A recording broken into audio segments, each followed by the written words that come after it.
Muy buenas tardes a todos. Sean bienvenidos a quienes nos acompañan de forma presencial y también a quienes nos acompañan de forma virtual. Sean bienvenidos a esta que es nuestra primera charla del ciclo de charlas sobre prospectiva que ha organizado la Fundación Javier Barros Sierra.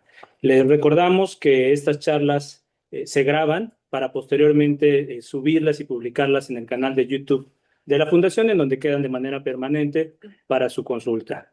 En esta ocasión tendremos la charla titulada Los futuros de la Ciudad de México, en la que participarán 3 personas expertas en prospectiva de la ciudad. Nos acompañan el doctor Javier Delgado Campos. Es doctor en urbanismo por la UNAM. Se ha interesado en la relación entre transporte y estructura urbana en el ámbito regional de la ciudad, sus efectos ambientales y su formación en la larga duración. Ha participado en alrededor de 30 proyectos de investigación sobre expansión y reconfiguración de la estructura urbana, desigualdad socioespacial, periurbanización, movilidad, accesibilidad y efectos del transporte en la calidad del aire. Esta labor se ha reflejado en alrededor de 50 artículos y capítulos de libros, así como en 10 libros como autor y coordinador. Ha colaborado en el programa de investigación metropolitana de la UAM Xochimilco, también como coordinador de la Maestría de Estudios Regionales del Instituto Mora, el programa de posgrado Geografía de la UNAM y como coordinador del programa universitario de estudios sobre la ciudad, el PUEC de la UNAM. Es investigador del Instituto de Geografía, miembro del Sistema Nacional de Investigadores Nivel 3 y es miembro también de la Academia Mexicana de Ciencias. Además, fue vicepresidente de la Comisión Urbana de la Unión Internacional de Geografía. Un aplauso para...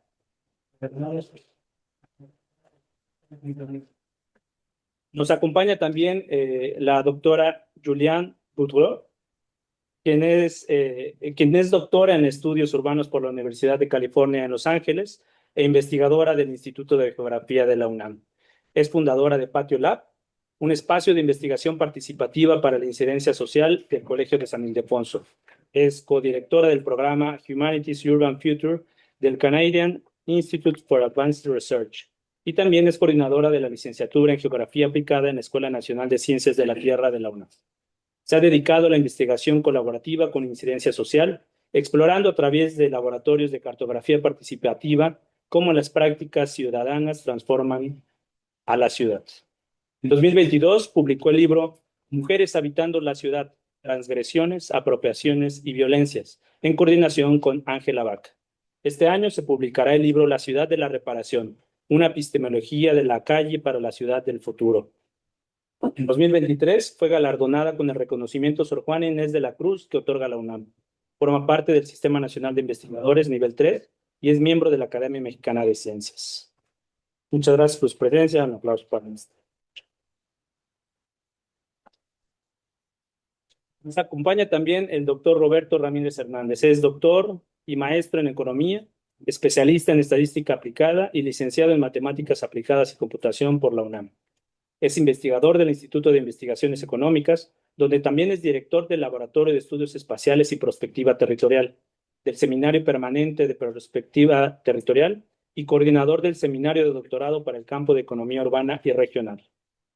Es especialista en prospectiva territorial y análisis económicos de ciudades y regiones, modelos matemáticos espaciotemporales, así como econométricos para el análisis económico regional y urbano. Es autor de 3 libros sobre diversos tópicos de desarrollo urbano y rural, prospectiva para la zona metropolitana de la Ciudad de México y coordinador de un libro sobre prospectiva urbana. Ha sido consultor en proyectos de investigación económica, desarrollo regional y problemática urbana para organismos internacionales como el BID, PNUD, para dependencias gubernamentales como la SEDATU, Semarnat, Ceresol, Fonatur, Nafin, el IMSS, Diconsa y Conaculta, así como para los gobiernos de la Ciudad de México, Tamaulipas y Michoacán. Muchas gracias por su presencia, doctor. Bienvenido. Muy bien, pues esta charla se dividirá en 2 rondas de participación. En la primera abordaremos un breve diagnóstico, enfocándonos en los dilemas y decisiones que enfrenta esta ciudad. En la segunda ronda profundizaremos en la prospectiva a través de la discusión sobre las tendencias actuales, las incertidumbres y los escenarios.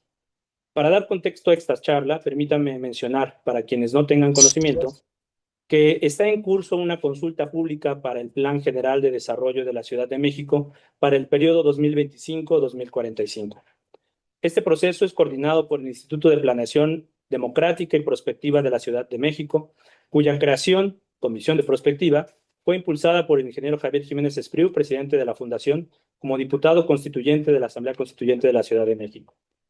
En este marco y el de las charlas sobre prospectiva, decidimos organizar esta primera charla del año para conversar sobre los futuros de la Ciudad de México.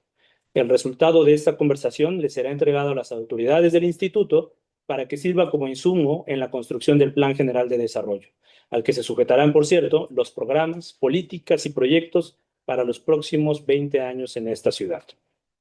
Iniciaremos, pues, con la primera ronda. Empezaremos con usted, doctor Delgado.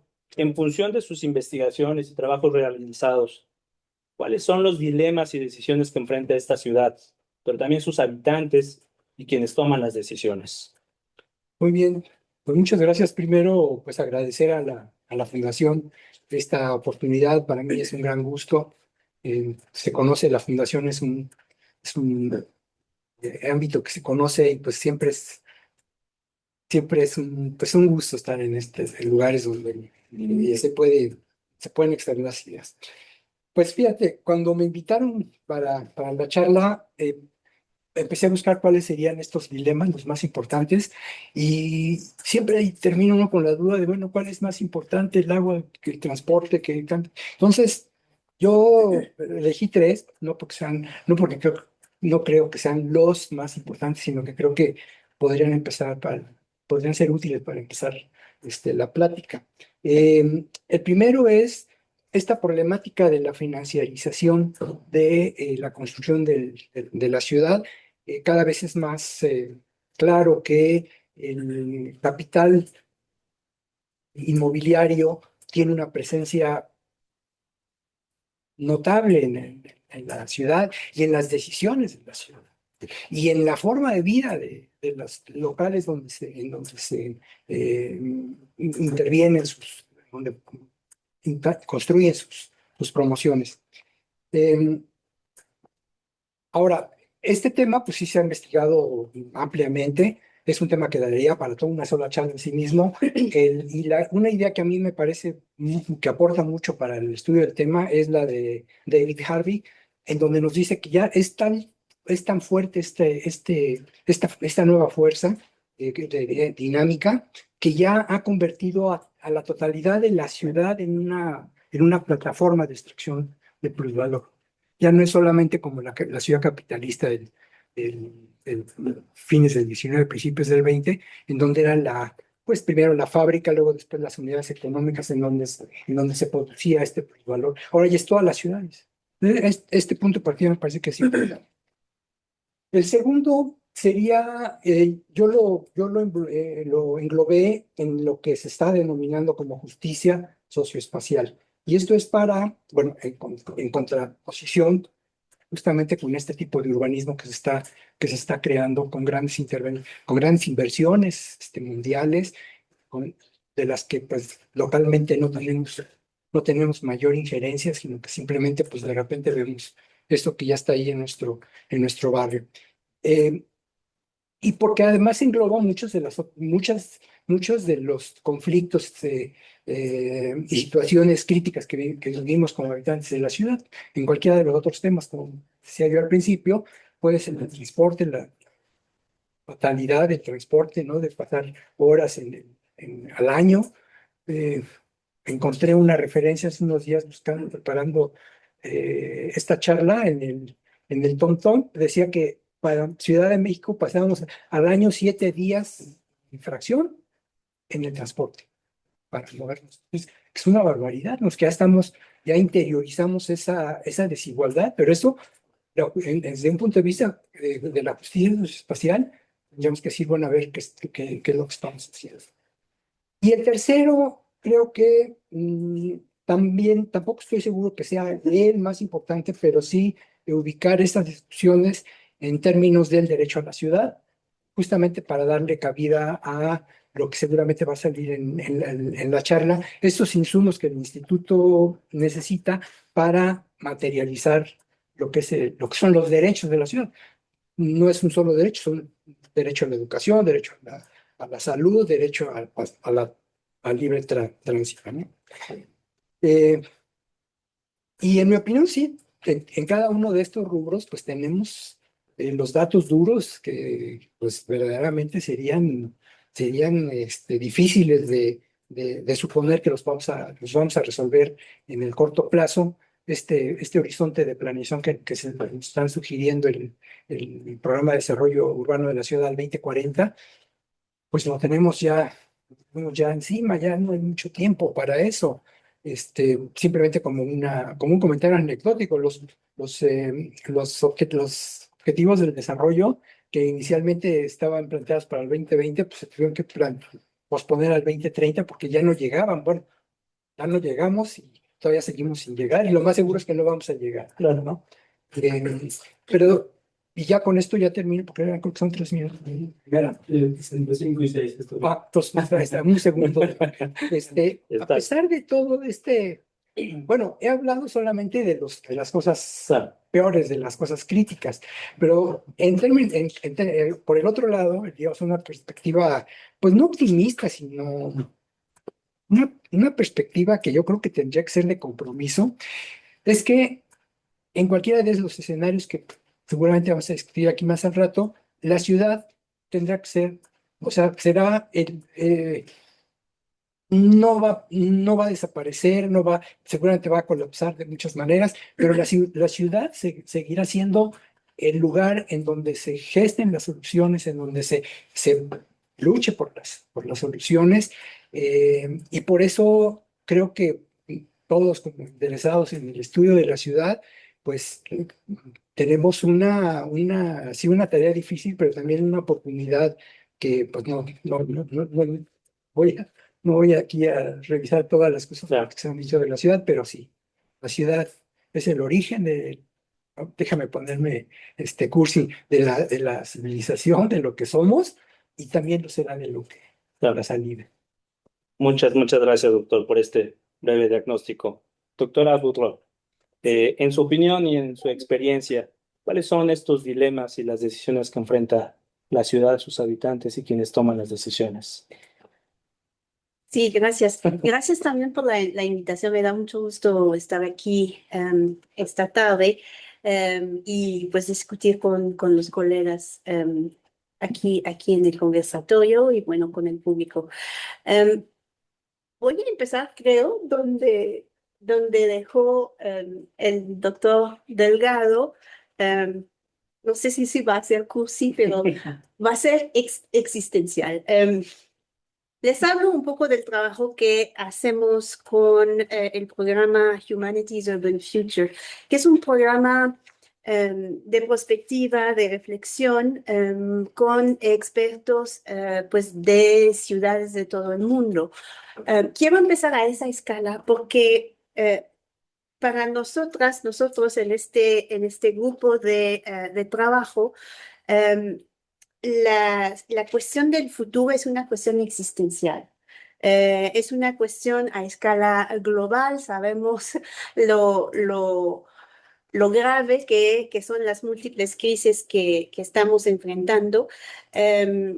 Y más allá de esto, la respuesta a esa crisis existencial, si vamos a poder seguir en este planeta como humanos, ¿no? En el futuro no tan lejano, la respuesta a eso es donde me voy articulando con lo que nos dijo el doctor Delgado.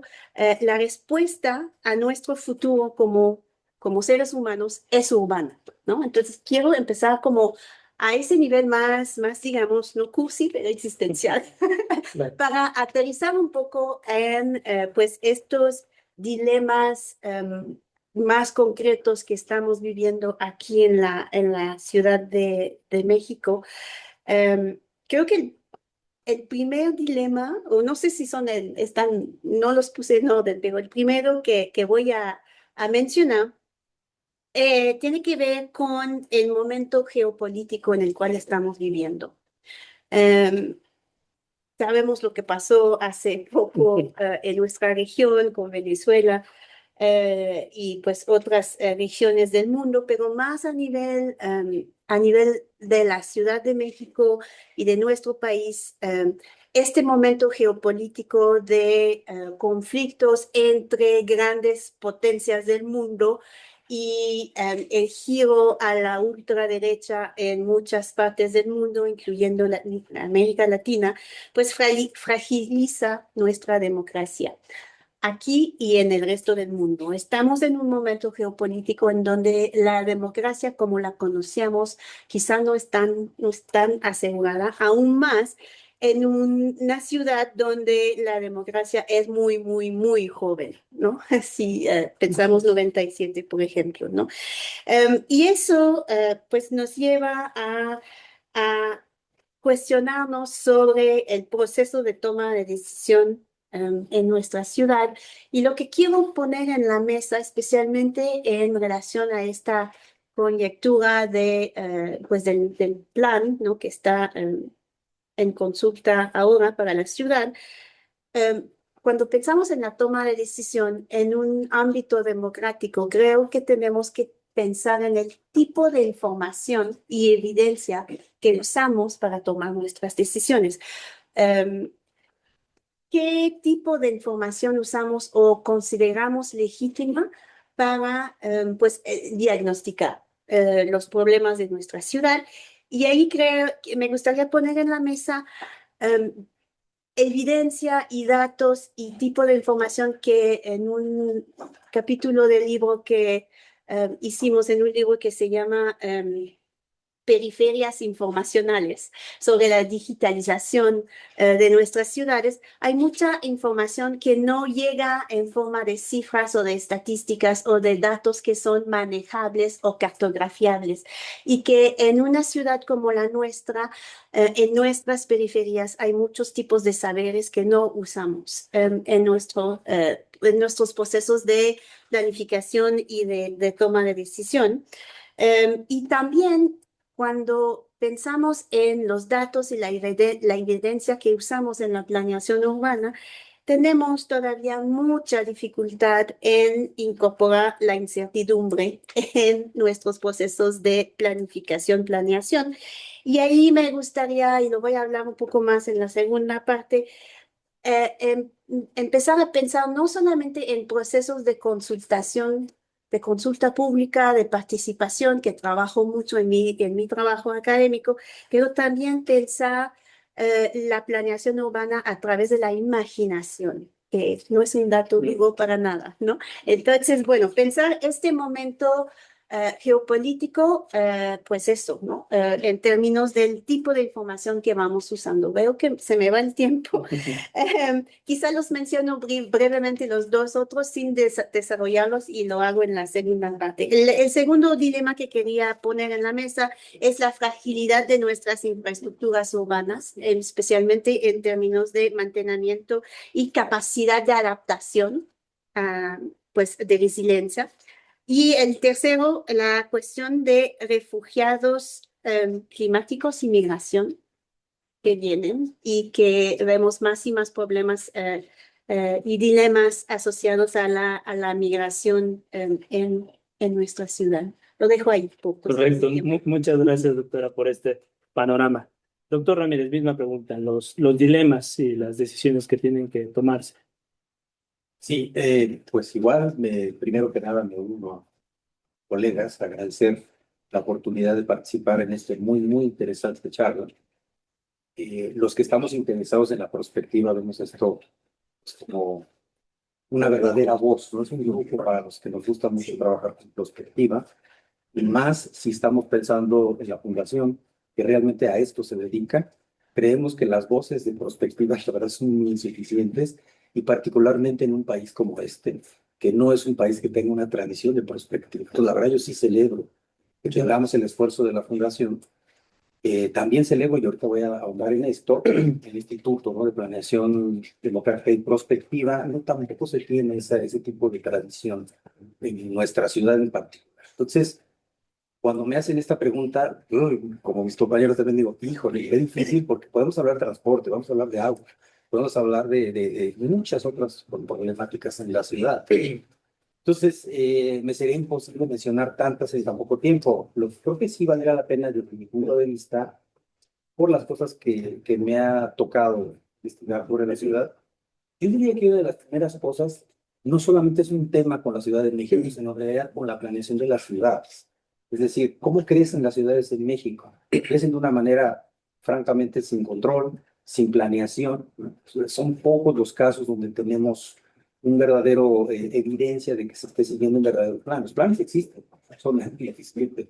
El problema es que no somos pues, muy proclives a seguir los planes. Eso es algo que yo sí me lamento mucho. Y eso hace que tengamos ciudades monstruo gigantescas como es justamente esta. Como incluso podríamos hablar de Guadalajara o de Monterrey. Y por otro lado tenemos localidades muy pequeñas.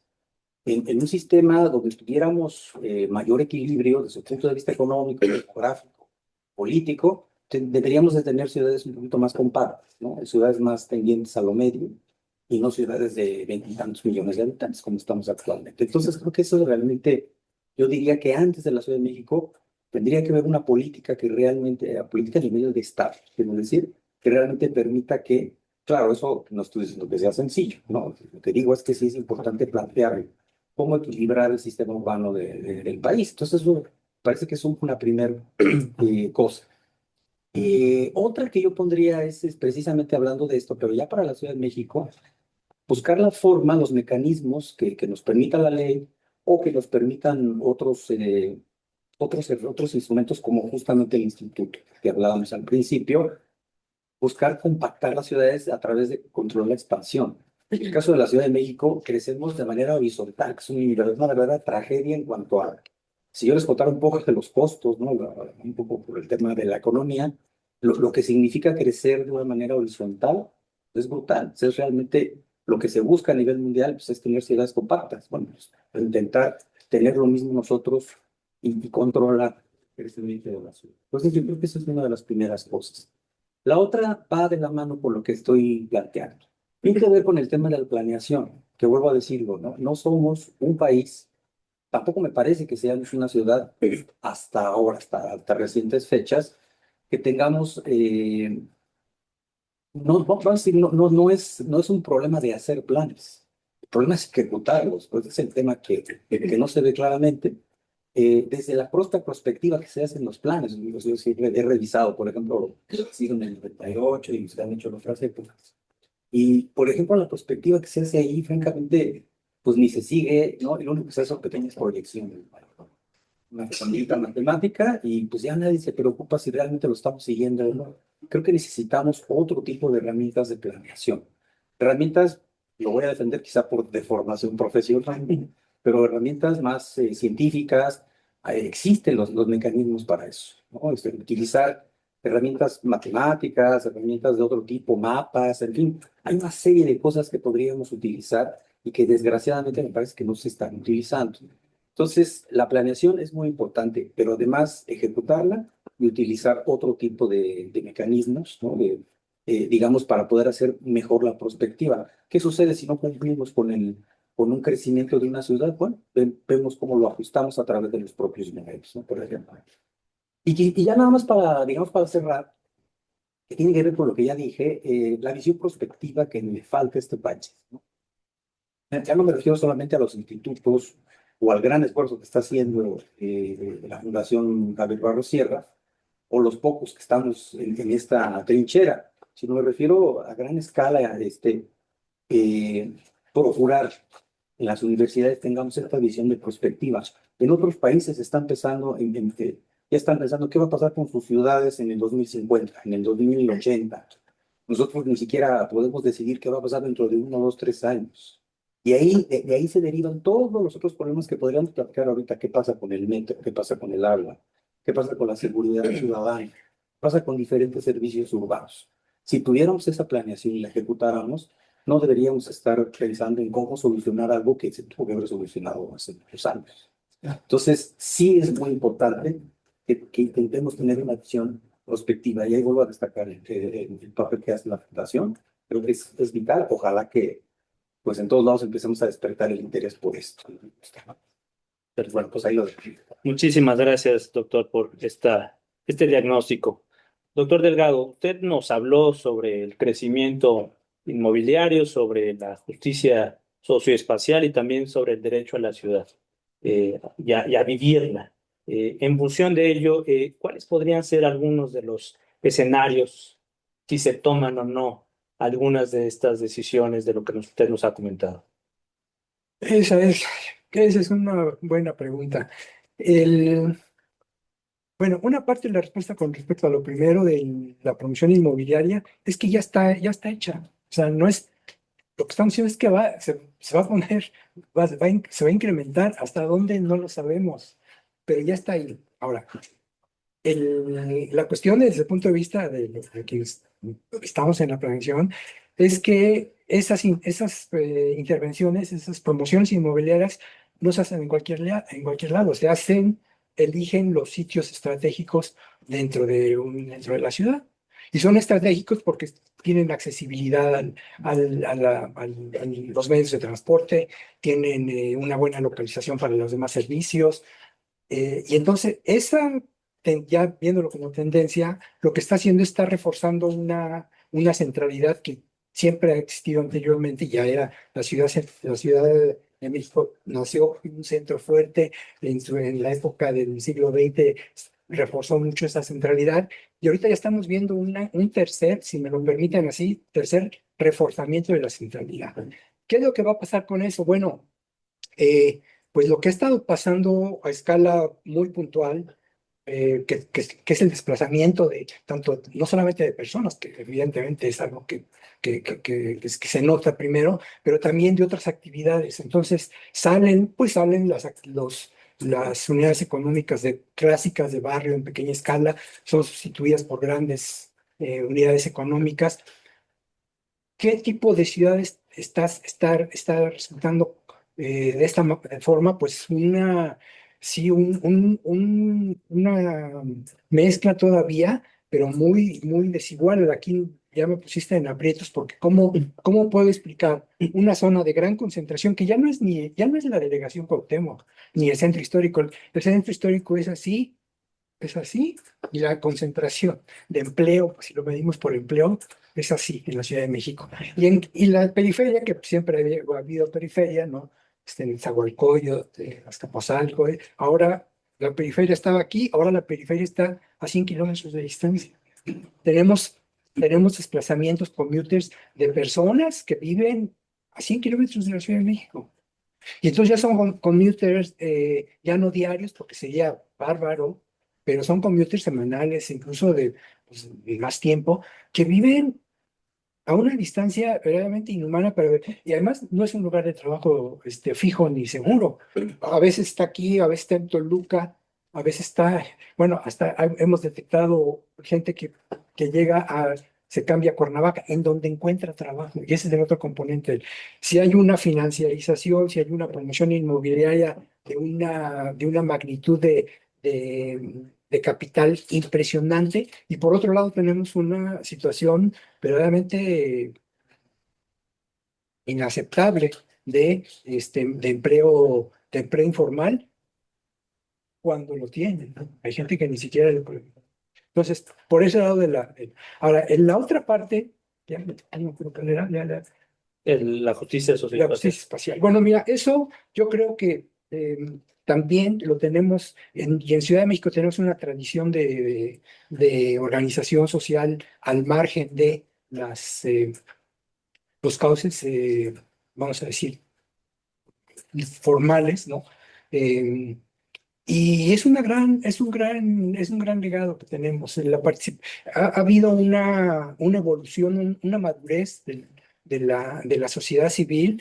Yo recuerdo cuando era estudiante, pues lo que en aquel momento se llamaba movimiento urbano popular, que eran más bien eh, procesos, pero reactivos, su- bajo decisiones tomadas bajo una situación de, de violencia muy fuerte. Y ahora lo que estamos viendo son grupos sociales organizados, lo que decía Julie, ¿no? Esta posibilidad sobre todo a escala de barrio. Yo no conozco, Julie, una mayor escala que más allá del barrio, no sé si a nivel delegacional, como que ahí veo que se fragmentan ya este tipo de organización. Y ya más a escala metropolitana, pienso que la anomia es así, mucho más fuerte, ¿no? Yo tengo familiares en Naucalpan y pues no los veo nunca porque simplemente el traslado me va a llevar 2 horas para llegar, 2 horas para regresar. Entonces, creo que estamos en un momento, yo diría, muy propicio para canalizar esta energía social. Yo le llamo, prefiero decirle energía social, pero que está totalmente desarticulada y no hay, y nosotros como academia, por ejemplo, que tenemos la posibilidad de aportar, pues, estas ideas, estas reflexiones, como para que ayuden a, a estas, a estos ensayos de ciudad, y le dijimos durante la pandemia, vimos mucho de esto, ¿no? Cómo resolvía la gente, ya que no lo resolvía la institución, las instituciones formales, cómo resolvía la gente el problema de la pandemia.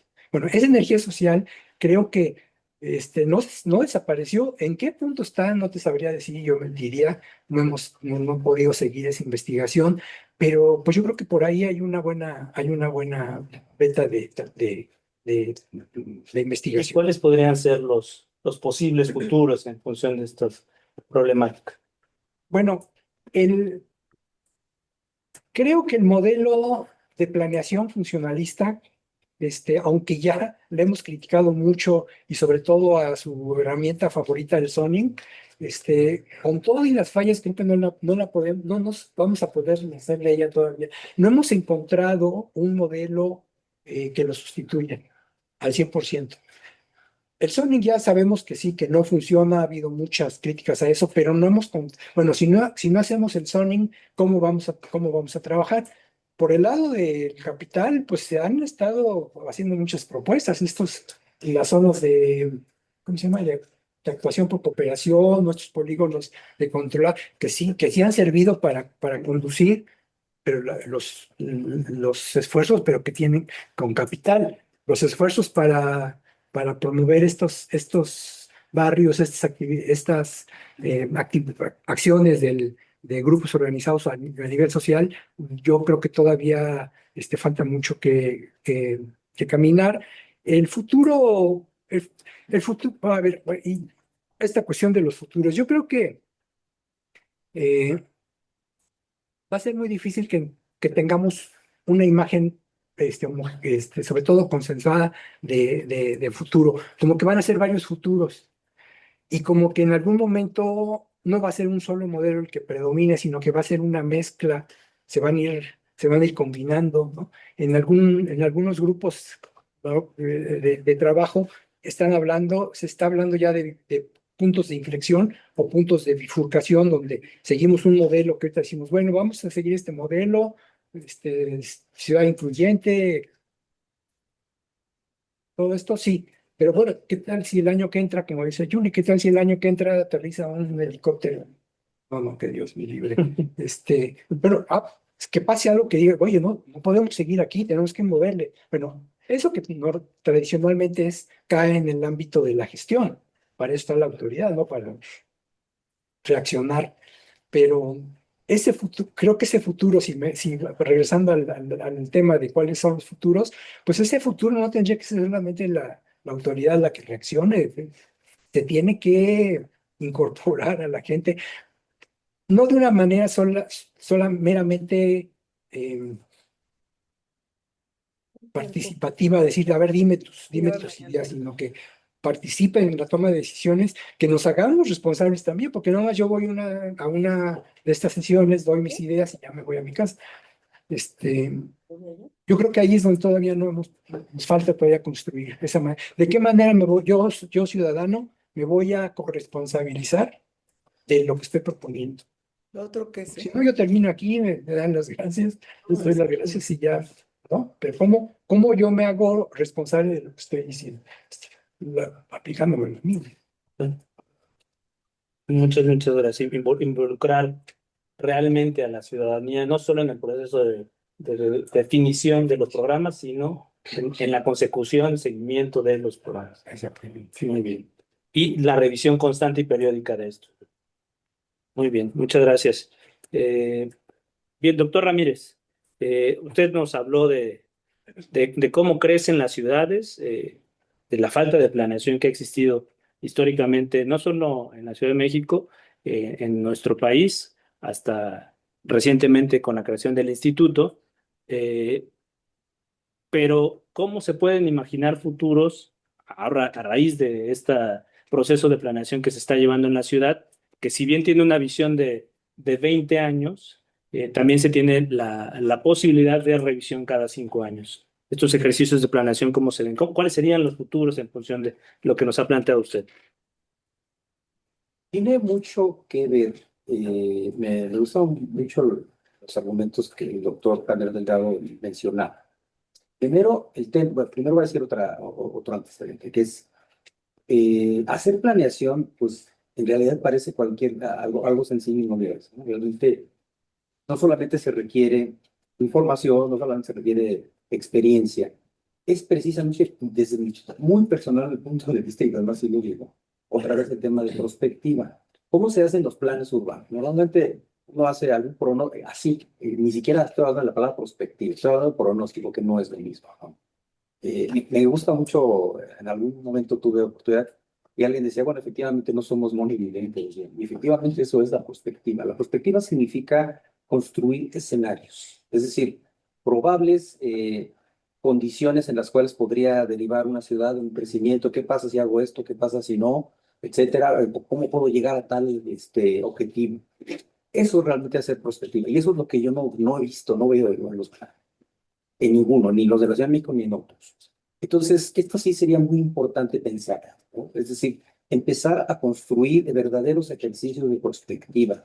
A ver, queremos que la Ciudad de México ya no crezca tanto. Bueno, ahorita las tendencias dicen que va más o menos hacia el 2040, vamos a estar alrededor de 23 millones, pues, hablando de toda la zona metropolitana. ¿Qué podemos hacer para que no sea tanta población?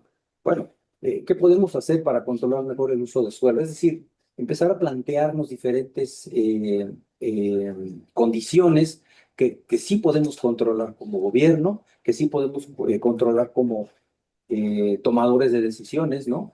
Pensar en el mercado inmobiliario, el doctor también sobre esto, muy importante. Entonces, es importante que cuando hagamos estos ejercicios de planeación, verdaderamente construyamos escenarios, no simplemente hacer una proyección así como una interpolación, 3, 4, 5, 6 cifras que me dicen cómo va a ir creciendo, pues sí, de acuerdo a un promedio estadístico. Entonces, cualquiera, con todo respeto, ¿no? Cualquiera lo hace.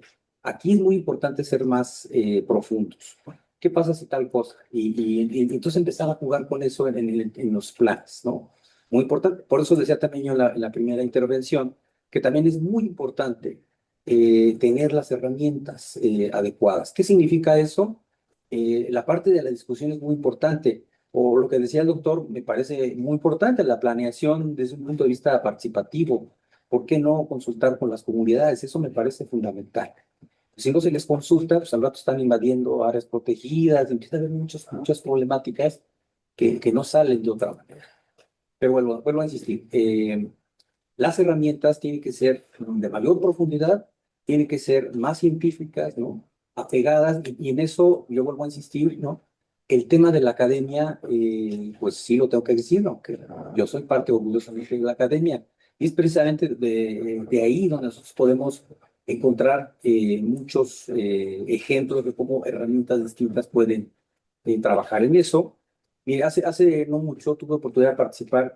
Hay un ejercicio muy interesante que se hizo política a nivel nacional, la Estrategia Nacional de Ordenamiento Territorial que hizo el gobierno anterior.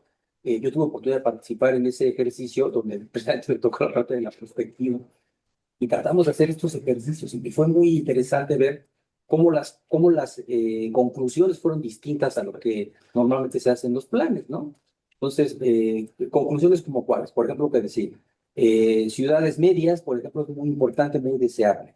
Ciudades demasiado grandes, hay que controlar ese crecimiento mediante todo lo que sea del uso del suelo y todo eso.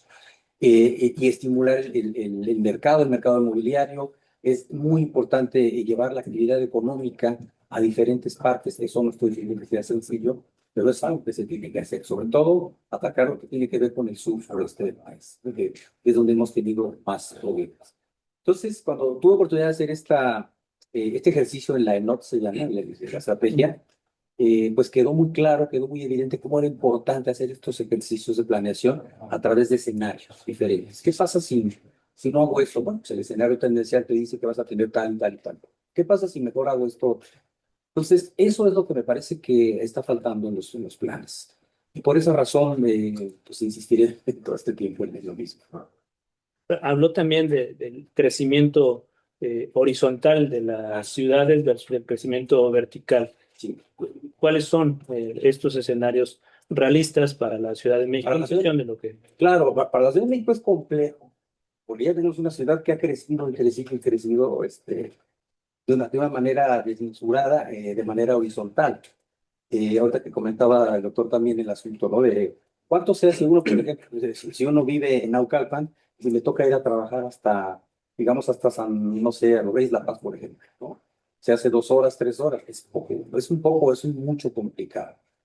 Pero lo que sí se tiene que hacer es precisamente en los planes establecer mecanismos que no permitan, digamos, que se siga utilizando el suelo de manera pues, indiscriminada. Yo creo que eso es algo que desgraciadamente ha pasado por la ciudad y por eso decía yo al principio que los planes no se respetan. Los planes se hacen, pero no se respetan, no se toman muchas veces, se ponen en un estante y dicen, pues, sí, pero no es cierto, en realidad falta toda la ejecución.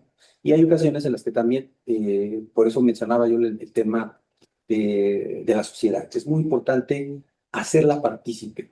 De ahí este tema de la planeación participativa, ¿no? Muy importante consultar con las comunidades qué es lo que realmente ellos quieren para sus comunidades, ¿no?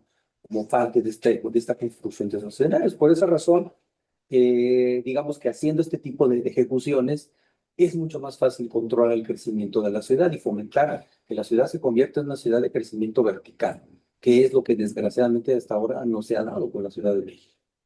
Y no solamente, insisto, yo sé que la charla es por la Ciudad de México, pero es muy importante controlar las demás ciudades, porque no, son candidatas a convertirse. Aquí está el caso ya de Monterrey y Guadalajara, que están empezando a sufrir, o de Puebla, que están empezando a sufrir este tipo de situaciones. Entonces, muy importante la planeación, la participación de la sociedad civil, y muy importante el uso de herramientas que nos permitan construir diferentes escenarios que nos permitan decir hacia dónde vamos. Si ese escenario no es el ideal, bueno, hacer otro, y hacer otro, y hacer otro. Y esa es la forma, desde mi punto de vista, de controlar el crecimiento desmedido de manera horizontal. Eso es lo que podría yo decir. Perfecto. ¿Y cómo también juntar estas visiones de quienes generan los empleos y quienes buscan los empleos? Porque estos grandes traslados se dan por una necesidad. ¿Cómo se vislumbra esta relación entre la oferta y la demanda de empleo en la dinámica de crecimiento de la ciudad? Esa es una pregunta también difícil, como las otras, ¿no? Es difícil de contestar, ¿no? Eh, Hace un rato estaba yo haciendo una especie de ejercicio mental. Luego, ¿cómo fue creciendo la ciudad? ¿Cómo en función de las necesidades en ese momento, pues eso, por ejemplo, por hablar un poco de esto, la planeación de transporte? Uno piensa, por ejemplo, la línea 4 del metro, de hago esto en ejercicio en las clases, ¿no? Digo, ¿por qué esa línea tiene el trazado? Bueno, porque en esa época la Ciudad de México era una ciudad mucho más compacta, ¿no? Mucho más monocéntrica, decimos esta parte, y se pensaba en esa época, sobre todo en áreas industriales, en lo que hoy es la línea 4, cuando en realidad se fue dando de manera, por no seguir precisamente el tema del uso no darle el seguimiento correcto al uso del suelo. Y entonces, con el paso de los años, ¿qué sucede? Pues que la línea 4, si bien cumple una función, pero no cumple la función primordial que era. Y entonces hoy es una línea que está prácticamente subutilizada, sobre todo si uno la compara con la línea 9 o la línea 1. Entonces, ¿por qué se dan estas situaciones? Porque no tenemos un claro conocimiento de cómo está creciendo una ciudad, particularmente la nuestra. La Ciudad de México se convirtió en un motor de crecimiento en todos los años 40 y 50. No habiendo planeación, pues se expandió, ¿no? Y entonces cualquier cosa que pensáramos hacer con el transporte, pues después perdió vigencia. Entonces, por eso hablo o por eso hablé al principio, de lo importante que es la parte de tomar en cuenta la sociedad civil, tomar en cuenta dónde viven, ¿no? Tomar en cuenta dónde están los centros de trabajo y en ese sentido hacer una mejor planeación, por ejemplo, ¿no? Eso es por hablar de un tema, ¿no? De planeación de transporte.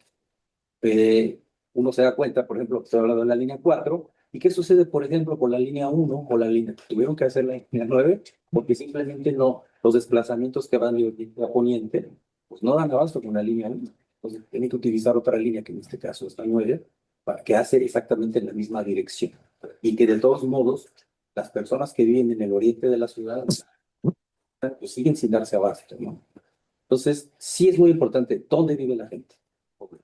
Por otro lado, ¿dónde están los centros de trabajo en la actualidad? Para poder entender mejor cómo planear el transporte. Por cierto, otras herramientas importantes, la encuesta de origen destino, ¿no? Me da la impresión de que está muy subutilizada, nada más se llevó a cabo, parece que es un par de veces o algo así, y ya no he vuelto a ver que es una lástima porque ese tipo de información es clave para poder planear mejor el transporte. Muy bien, muchas gracias, doctor.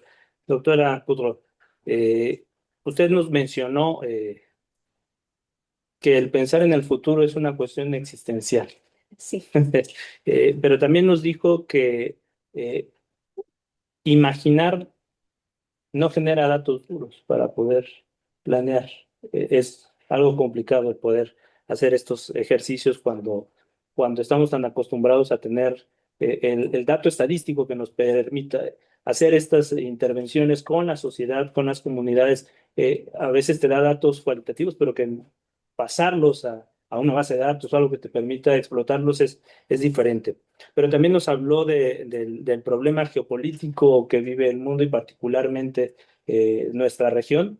eh, y en ese mismo sentido nos habló de, de cuán difícil es para los tomadores de decisiones en momentos de gran incertidumbre tomarla en cuenta para el proceso de planeación. ¿Cuáles podrían ser los escenarios para la ciudad en un momento en el que se está haciendo una consulta pública, pero que también está haciendo una consulta pública a comunidades indígenas, a pueblos originarios, en donde se están escuchando estas voces, en donde hay grupos vulnerables que históricamente han sido poco escuchados o no escuchados? ¿Cuáles serían los futuros posibles para la ciudad en estas condiciones?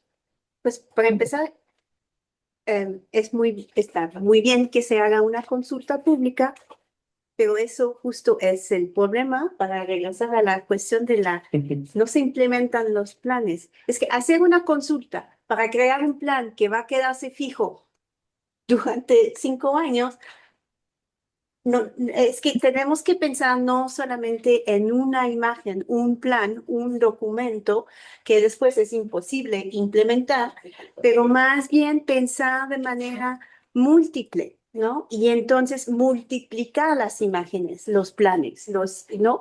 Entonces, pensar en una herramienta, en una planificación constantemente abierta y que se renueva constantemente. Y eso implica mucho más que consultar una población con un documento pues ya hecho, que quizás se va a modificar un poco después de la consulta, pero nada más. Y después se queda durante 5 años y es casi imposible implementarlo. O si se implementa de manera parcial y después lo que se ha implementado no se mantiene en la infraestructura o lo que sea que hacemos, ¿no? Entonces hay un problema aquí que tiene que ver con la idea de planeación, es decir, la idea del futuro no es simplemente hacer una planeación para intentar intervenir en lo que sabemos por la investigación científica que va a ocurrir, ¿no? Lo que hacemos en términos de perspectiva. Entonces, no es solamente lo plausible o lo previsible, pero también cuidar todas las posibilidades. Es un poco lo que decía también el doctor Delgado, ¿no? Es que la gestión, la decisión que tomamos, como que el gobierno toma, es reaccionar a algo que no sabíamos que iba a venir y nos tenemos que ajustar, ¿no? Entonces, eso se hace en el día a día de la gestión urbana. Pero estamos en un nivel de complejidad tan alto que tenemos que pensar nuestros instrumentos, no solamente la gestión, pero nuestros instrumentos de manera abierta. Y eso aún más, hablando de futuro, que llega la inteligencia artificial, que por definición multiplica al infinito las imágenes y las planificaciones y todos los escenarios que podemos pensar del futuro. Entonces, tenemos que pensar en un proceso político que incorpore esto desde el principio. Y para mí no es solamente una cuestión de participación. Yo creo y veo en mi trabajo que hay muchas maneras desde la base, desde los barrios, desde la calle. La gente hace esto todo el tiempo y saben hacerlo, pero nosotras expertas, planificadoras y los tomadores de decisiones nos aferramos a una idea fija de la acción urbana, mientras que en el día a día la gente siempre está reaccionando a la incertidumbre, ¿no? Entonces, por ejemplo, yo acabo de terminar un libro. La pregunta es muy sencilla. ¿Cómo hace para funcionar esta ciudad? No se implementan los planes, es un caos, pero no colapsa. ¿Qué hace que se mantiene? Pues todos los gestos de la gente cada día que van reparando nuestra ciudad. Y tal cual, la reparan. ¿Por qué? Porque no hace el Departamento de Obras Públicas. Pero no solamente reparar pues las escaleras o lo que no funciona en nuestro día a día, pero en todo. Entonces es una imaginación infinita. Y la gente lo hace todo el tiempo, pero nosotros como expertos y tomadores de decisiones no sabemos hacer la articulación con este saber de la base. Entonces es más que consulta, es más que participación, es repensar por completo el proceso de producción de conocimientos científicos sobre la ciudad para poder apoyar la gestión urbana y la decisión. Entonces, eso, a mí me gusta mucho hablar de la Ciudad de México como una ciudad de reparación, una ciudad sumamente creativa para hacerla funcionar el día a día. Entonces, ¿qué podemos hacer? Cosas como valorar estos gestos, ¿no? Por ejemplo, estaba trabajando con colegas en una propuesta para SECTE, la Secretaría de Educación, Ciencia, Tecnología, para implementar una Bienal de la Innovación, por ejemplo, ¿no? Valorizar estas imágenes, estas creaciones del día a día de la gente y darle una dignidad y una legitimidad pues casi científica, ¿no? En términos de la información y la evidencia que usamos en nuestros procesos de planeación. ¿Cuáles serían algunos posibles escenarios en función de tu deliberación? Ay, escenarios, no lo sé. Yo creo que pues escenarios en donde justamente vamos pensando en herramientas de prospectiva, pero también de especulación, no financiera, pero especulación en términos de imaginación, ¿no? También procesos, justamente el Instituto de Planeación Democrática y Prospectiva, pues eso, tener un proceso como más enseguido de revisión, digamos, de las herramientas, estar en contacto continuo con la gente, en co-crear estos instrumentos de planeación urbana. Utilizar pues todo el mundo digital, por ejemplo, pensar en algoritmos que se pueden ir, porque la idea del algoritmo es que se va constantemente adaptando a la realidad. Es mucho más dinámico que lo que hacemos como planeación urbana. Entonces, pensar en procesos que replican, por ejemplo, estos pensamientos, ¿no? Que incluyen siempre lo novedoso en el proceso del hacer, ¿no? En el proceso de la planeación. Entonces, sea mucho más creativos en la manera en la cual vamos mm, eh, elaborando nuestros instrumentos, pero también pensar justamente más allá de quiénes somos los habitantes de la ciudad, em, como si fuéramos los únicos que tienen agencia de transformación en la ciudad. Es decir, no solo los humanos transforman la ciudad también, hay muchos, aún más ahora con la IA estamos conviviendo con muchos otros entes inteligentes que van cambiando la ciudad, ¿no? Entonces no lo podemos controlar como, como se hacía en la planeación más moderna. Entonces ir pensando justamente de manera mucho más abierta y dinámica, porque hacia allá vamos, ¿no? Y no estoy hablando... En la base aérea. El día de hoy estamos con nuestro amigo, el director general. Perdón. Hay alguien más está hablando. La IA. Alguien invitó a alguien más. Exacto. Eso, pensar en que no solamente es una cuestión de desarrollo tecnológico, no es lo que estoy diciendo, pero al contrario, pensar que esto que está allá y que no hay manera de pararlo, este desarrollo tecnológico, va a cambiar lo que hacemos nosotros como humanos, agentes, actores en la ciudad. No solamente porque es una herramienta que vamos usando, pero por ejemplo, las habilidades que necesitamos para vivir en una ciudad, pues van cambiando. Porque, por ejemplo, orientación espacial, ya no la necesitamos, tenemos nuestros teléfonos. Ya no necesitamos enseñar a los niños a orientarse en el espacio. Ya no es importante para nosotros humanos. Pues hay muchas otras ahora con la IA que va cambiando cómo vivimos y lo que necesitamos para vivir en la ciudad, ¿no?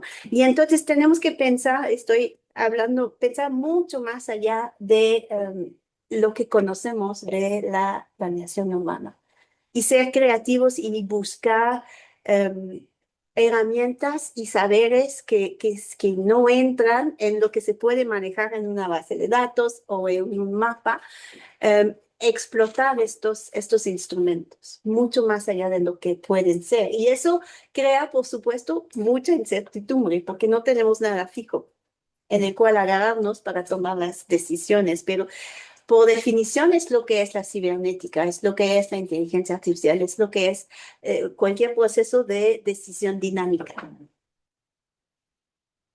Muy bien, muchas gracias. Ahora, como vamos con buen tiempo, quisiera hacerles una pregunta a los tres. Si nos pusiéramos en el 2050, si hubiera una decisión o falta de decisión que se hubiera tomado el día de hoy, por la que nos vimos beneficiados o perjudicados, ¿cuál creen, en su opinión, que habría sido esa decisión que se tomó en estos días o se dejó de tomar y en el 2050 nos está beneficiando grandiosamente o nos está perjudicando? ¿Qué creen?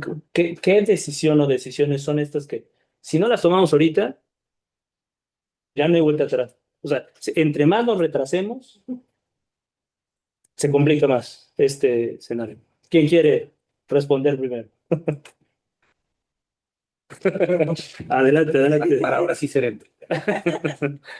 Estaba yo pensando, ahorita que estaba escuchando tanto al doctor Delgado como a la doctora Drogo, hay un elemento que no hemos planteado mucho, que digo que es muy importante, y precisamente en estas épocas, no necesariamente en este sexenio, sino antes, en la ciudad se ha empezado a hacer esfuerzos en ese sentido, que es la parte tecnológica, incorporar la tecnología. Porque hay, por ejemplo, un concepto muy interesante en ciudades, que es el de ciudades inteligentes, las famosas smart cities, ¿no? Si uno intenta hacer este ejercicio de ciudades inteligentes, ciudades que incorporan la tecnología para el funcionamiento de la ciudad, la verdad es que ni todas las ciudades pueden hacerlo porque están demasiado atrasadas, y eso lo digo a nivel mundial, ¿eh? no nada más mexicana. Incluso las mexicanas, ¿no? Obviamente la más avanzada sí se han hecho algunos estudios al respecto, sí es la Ciudad de México, pero aún le falta para llegar a ser una verdadera ciudad inteligente. Entonces, lo importante es empezar. Eh, Hay muchas cuestiones tecnológicas que es muy importante incorporar.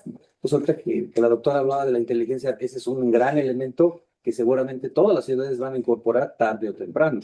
La primera que lo va seguramente a lograr en el caso de México es la Ciudad de México. Ya tenemos bueno, un esfuerzo por hacer, bueno, ellos le llaman gobierno digital, no, todavía falta un poco para eso, para hacer un verdadero gobierno digital, pero ya tienen la iniciativa. A mí me ha tocado ver ya algunos esfuerzos que han hecho me parecen muy importantes. Entonces, si yo veo este ejercicio que se ha hecho de poco a poco ir incorporando la tecnología, el acceso, que también da eso derecho a la ciudad y otras cosas que hemos planteado, el tener, por ejemplo, Wi-Fi, es decir, tantas cosas que hemos visto, creo que esa es una decisión, insisto, que se está tomando en este momento, o más o menos por esta época, para el caso de Ciudad de México, y que cuando lleguemos a 2050, la verdad, yo voy a ser, bueno, si es que todavía no creo llegar a no lo sé, pero en el caso, voy a ser el primero en aplaudirlo, porque realmente la tecnología sí es uno de los elementos más importantes para también coadyuvar a, digamos, a resolver los problemas, todo lo que decíamos, semáforos, por ejemplo, para hablar del control del tráfico, las cámaras de vigilancia que ayudan a mantener la seguridad en la ciudad, en fin, el control, por ejemplo, del transporte público, en fin, hay un montón digamos, de circunstancias que la tecnología nos puede, digamos, ayudar en esa parte. Hasta ahora he tenido un poco oportunidad, digamos, de ir investigando otras ciudades, ¿no? Y pues ahí van algunas, ¿no? Monterrey, Guadalajara, siempre son las más grandes, ¿no? La Ciudad de México siempre es la número uno, sí creo que falta todavía bastante, pero por lo menos ya va, creo yo, en el camino correcto. Entonces, si yo hablaba de una buena decisión en este momento, y que en 2050, si es que llego, ¿verdad? Si es que llegamos todos, sí voy a aplaudir a hacer eso.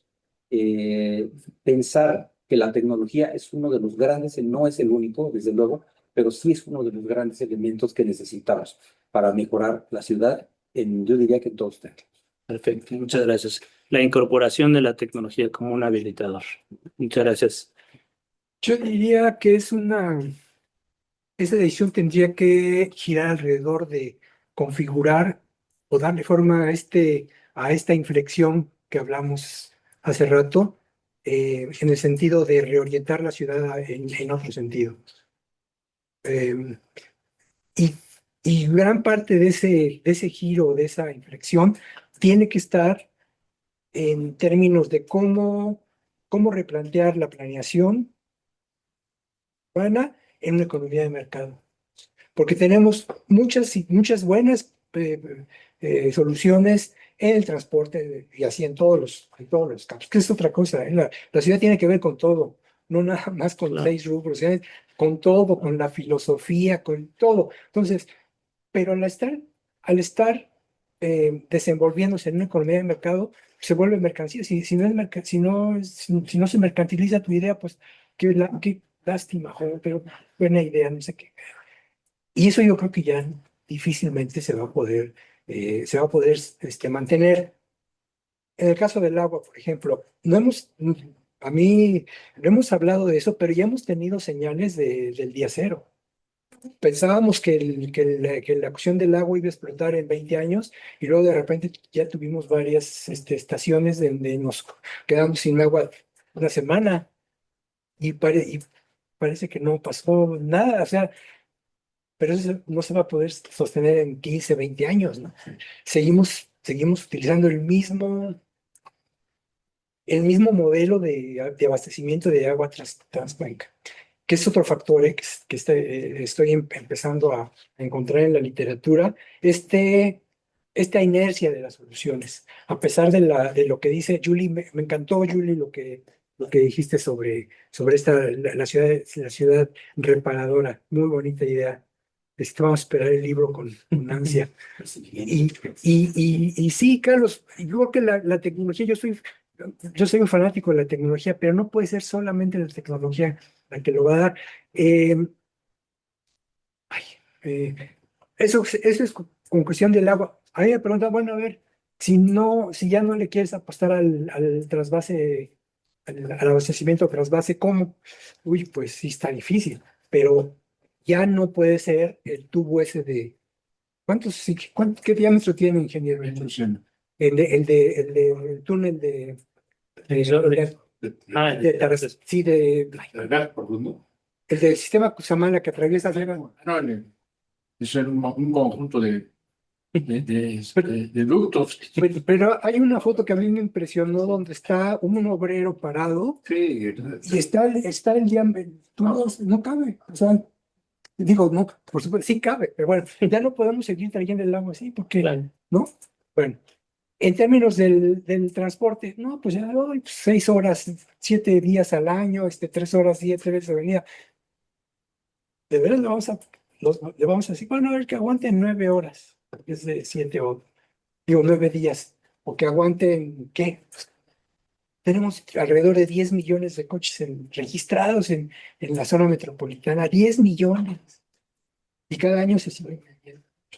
¿Podemos tener eso? Pues sí se puede porque es una economía de mercado, pero bueno, y así podríamos poner ejemplos en cada uno de los rubros, y como te decía, pues si la ciudad tiene que ver con todo, pues tenemos que cambiar todo eso. Claro. Ahora, ¿cómo lo hacemos? Obviamente, ahí está Meollo del asunto. lo que decía Yuri, bueno, Venezuela, el geopolítico, a nivel, el esquema, el momento geopolítico es abrumador, hay un colapso. Cuando el primer ministro de Canadá lo acaba de decir, no estamos en una fase de transición, estamos en una fase de colapso del sistema mundial, para que lo diga Canadá, ¿no? Pero lo que sí es cierto, y nos guste o no nos guste, este sistema capitalista, eso del capitalismo con rostro humano, pues se quedó como una bonita frase. ¿Qué sistema cómo vamos a sustituir? ¿De qué manera lo vamos a sustituir? Sigue siendo así que tan resiliente el capital, ahora sí que no se crea ni se destruye, sigue explotando. Muy bien. Muchas gracias. En esencia, reorientar el crecimiento. Sí. Muy bien. Muchas gracias. Doctora. Que si no tomamos hoy una decisión radical en términos del el mantenimiento de las infraestructuras básicas de nuestra ciudad, estoy hablando en parte, pues pueden ser del transporte, de todas, pero del agua en particular, en 2050 no estamos en buenas manos. Y eso pues implica una intervención de ingeniera masiva y de inversión también. Pero también implica, y voy a repetirlo, pensar en esta intervención de infraestructura de manera dinámica. Puede ser a través de sensores y smart city, etcétera, tecnológica, pero también hay un estudio, una etnografía preciosa de un colega que se llama de Cos Corso, Alejandro de Cos Corso, que la hizo en SACMEX y con los trabajadores que reparan las fugas en nuestro sistema. Y explica cómo la van reparando y cualquier ingeniero estaría escandalizado porque no es nada científico, ¿no? Es decir, es un patchwork y hacen lo que pueden y son ellos que hacen que llegue el agua, no los ingenieros, ¿no? Entonces, la reparación y estas soluciones improvisadas pueden ir incorporándose en esta intervención infraestructural que necesitamos mayor en esta ciudad, como lo decía Javier, pero eso también, ¿no? Que tenemos que ir pensando en estas infraestructuras, no solamente con mantenimiento programado para que duren, no sé, 50 años o no sé qué, pero también incorporando todas estas soluciones que la gente va inventando para que llegue al agua. Porque no hay suficiente agua, entonces no es la mejor solución tecnológica del mundo que se puede aplicar en esta ciudad, no hay agua. Entonces, ¿qué hacemos? La gente sigue teniendo agua, ¿cómo lo hacen? ¿No? Entonces, la idea es ir pues buscando soluciones de esta manera entre ingenieros y habitantes, usuarios, ¿no? Que van, y trabajadores de la construcción que bajan y que van solucionando estos problemas. Porque si no lo hacemos en 2050, no sé qué va a pasar. Si además pensamos que más y más gente llega a esta ciudad, no va creciendo porque no es una población que se queda y que se registra en los censos, pero lo vemos en todas las calles, los migrantes que llegan de todas partes del mundo. Entonces hay más y más gente que usan estas infraestructuras. ¿Qué hacemos con esto? Si pensamos a más largo plazo, tenemos el clima ideal en la Ciudad de México. Pues no es el caso en el norte del país, no es el caso en Yucatán. Pues ¿a dónde van a ir? ¿A dónde van a llegar? ¿Quién piensa en esto? Va a ser más y más gente que llegan por cuestiones climáticas también, ¿no? Pero no tenemos la capacidad infraestructural para esto y además estamos en una zona sísmica. ¿Quién sabe qué va a pasar? Pero sí, entonces hay mucho que tenemos que hacer ahora para lo que viene. Muchas gracias. Pues, fundamentalmente, intervención oportuna en el mantenimiento de las infraestructuras de esta Eso sí. ciudad. Muy bien, muchas gracias. Pues muchas gracias a los tres por sus valiosas intervenciones. Ahora daremos paso a la sesión de preguntas. Por respeto al tiempo de todos ustedes, tomaremos 4 preguntas. La primera será de quienes nos acompañan presencialmente y luego una de quienes nos acompañan virtual y así sucesivamente hasta llegar a 4. Y les pedimos de la manera más encarecida que puedan ser breves y puntuales con sus preguntas si son tan amables. A ver, de aquí, por favor. Muchas gracias. Muchas gracias por estar aquí en esta sesión a los tres y encantados de escuchar. Cuando estaban platicando me acordé de algo que acaba de pasar. Un fundador de esta organización, el ingeniero de Pablo, fue designado Premio Nacional de Ingeniería en 2025. Tuvimos una reunión con el secretario de Comunicación, él es un hombre muy callado, pero al final tomó la palabra y le dijo, oye, porque es su alumno, que es Esteban, le dijo, mira, yo te voy a dejar una tarea. Para venir a este desayuno que me invitaste a felicitarme, yo vivo en el Pedregal y la secretaria está aquí a 2 cuadras. Hice 1 hora. Esto ya no es posible. Y esto va a ser cada vez peor. Entonces te dejo una tarea. Te encargo que vuelvan a inventar esta ciudad. Se quedó callado. Entonces eso hubiera sido una pregunta muy oportuna para esta sección. ¿Qué se les ocurre para reinventar esta ciudad para que en el peor de los casos siga existiendo a pesar de que no debiera existir, para que no se colapse, como decía la doctora? Y el tema de la imaginación al que se ha referido la doctora es importantísimo, porque nos da por seguir las inercias, porque nos da algo, pero a ver, ¿qué proponen para una nueva Ciudad de México en esta sede? ¿Quién quiere empezar?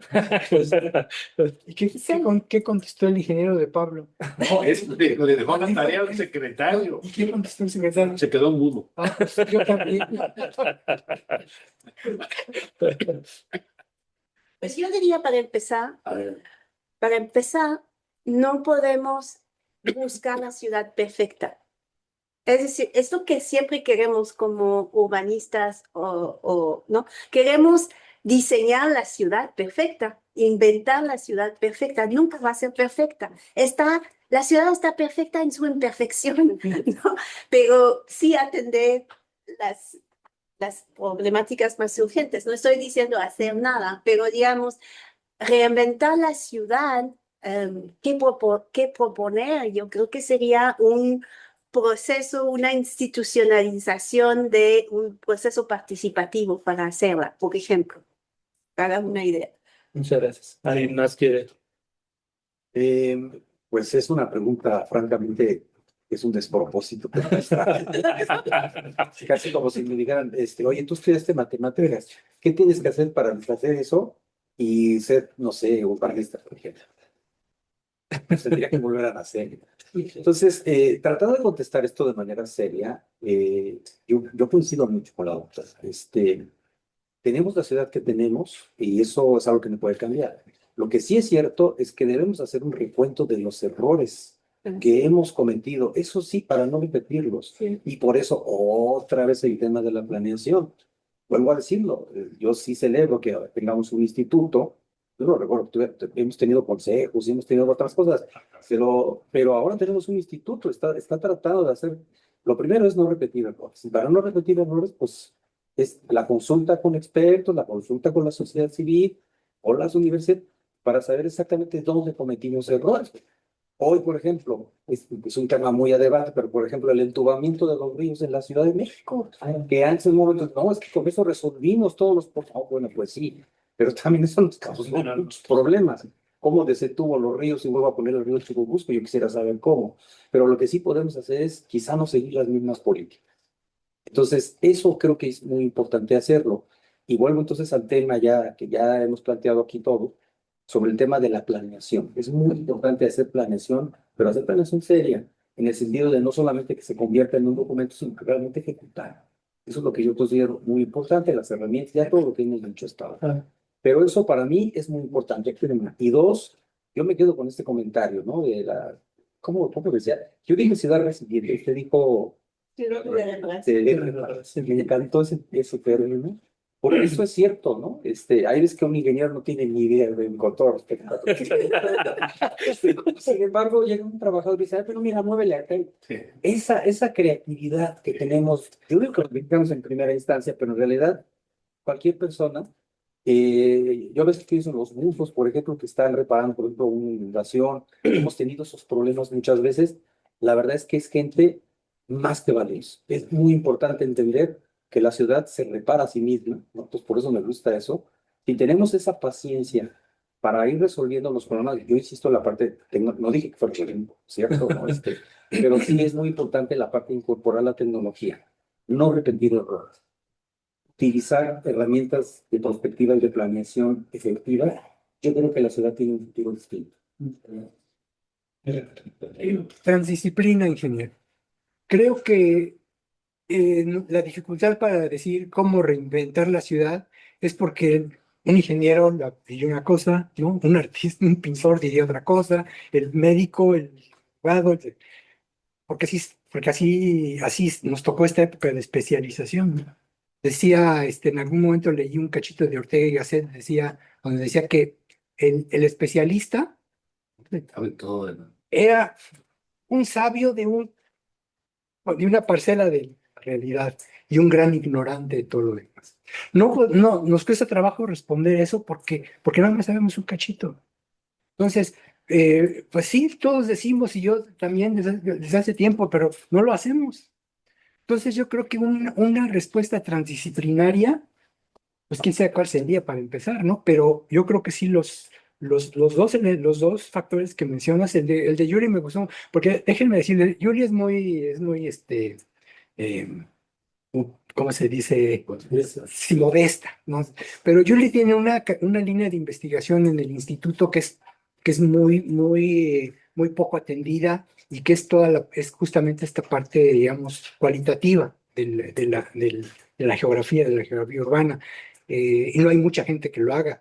Yuri es nuestra mejor exponente en el instituto. Pero tenemos que poner a dialogar ese saber de Yuri, bueno, ese saber de Yuri con el saber de los ingenieros. Sí, necesitamos los algoritmos, Yuri.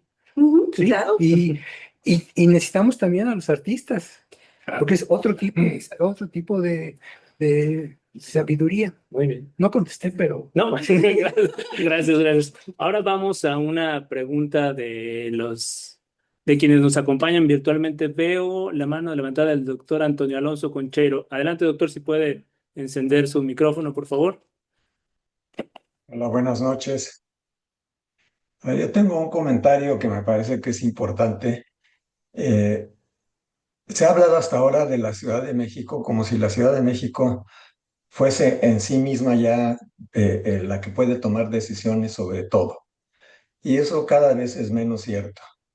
Los problemas de la Ciudad de México, de la zona metropolitana de la Ciudad de México, dependen cada vez más de lo que se ha llamado la megalópolis de la Ciudad de México, o la corona regional del centro de México, como quieran ponerlo.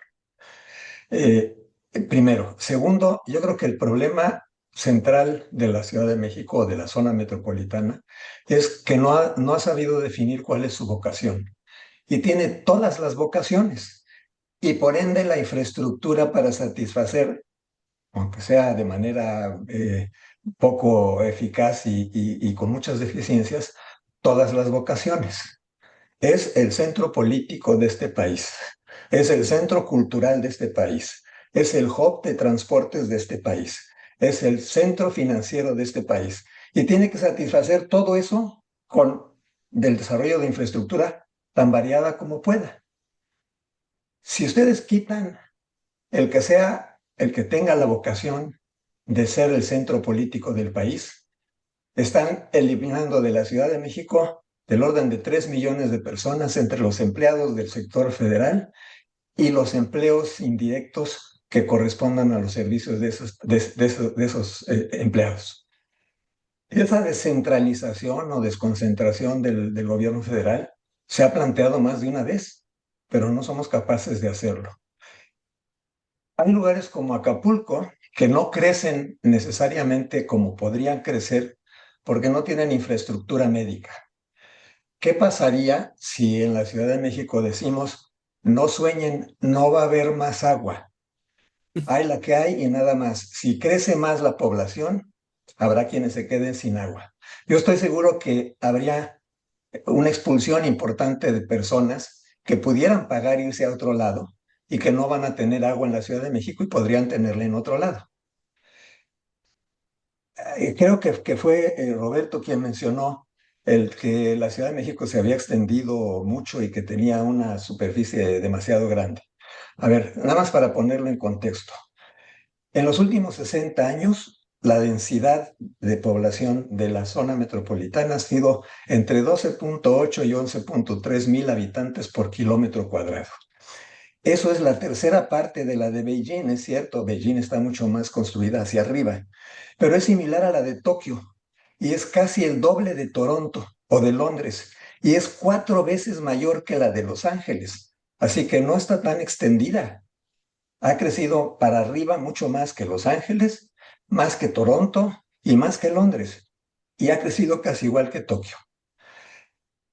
Decíamos, es que hay que pensar en que la Ciudad de México es la ciudad rica y entonces atrae mucha gente y vienen para tener los privilegios que les da el poder contener empleo y demás. Bueno, permítanme decirles que en 2022 el PIB de la Ciudad de México era de aproximadamente 29,000, 30,000 pesos, el PIB per cápita.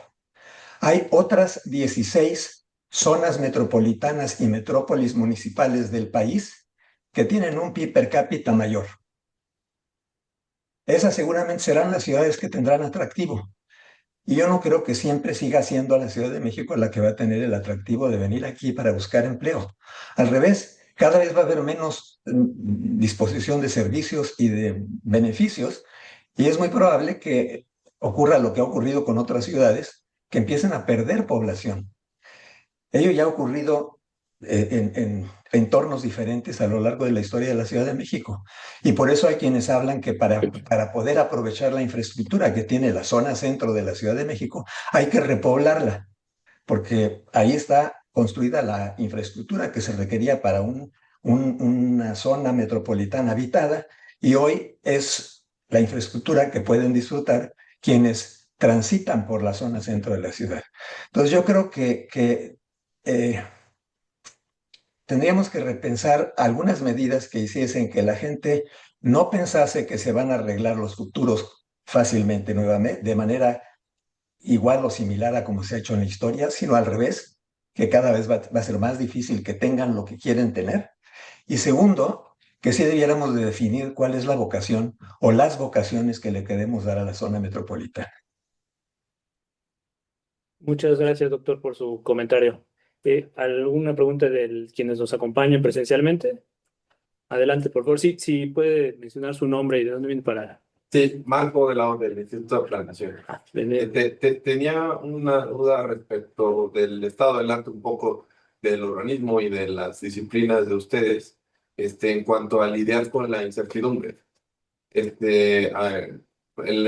En finanzas se hacen modelos más específicos con econometría, en química y física también se juega más con metrología, exactamente para lidiar con la complejidad de los datos a nivel urbanístico que, como bien mencionó la doctora, también a veces se vuelven indescifrables o poco cartografiables.